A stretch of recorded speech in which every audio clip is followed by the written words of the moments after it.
La Colombie vote ce dimanche 29 mai pour élire un nouveau président avec l'espoir d'arriver à réaliser les changements escomptés par bon nombre de Colombiens.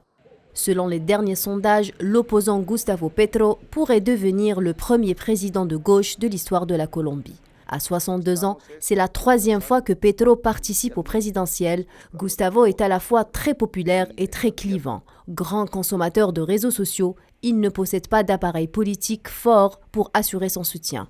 Une difficulté qu'il devra affronter s'il est élu, car il ne disposera pas de majorité à l'Assemblée. En face, le candidat conservateur Federico Gutiérrez se veut le défenseur des Colombiens ordinaires auxquels il promet ordre et sécurité, adoptant ces derniers jours la rengaine du changement, se qualifiant de candidat du bon sens. Lors d'un débat vendredi dernier, le dénommé Fico a déclaré que son vœu était d'unir la Colombie parce qu'elle avait besoin de changement, mais que ce changement devrait être sûr pour amener les Colombiens à bon port sans mettre en danger le pays.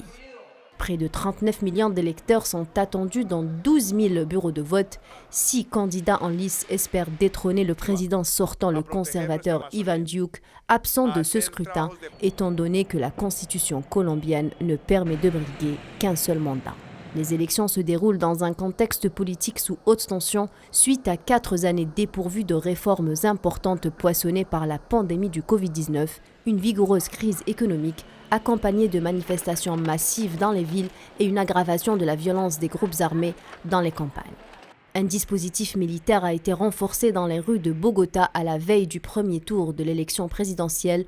Selon Diego Molano, le ministre colombien de la Défense, 300 000 forces de sécurité ont été déployées pour garantir à chaque Colombien de sortir et de voter librement.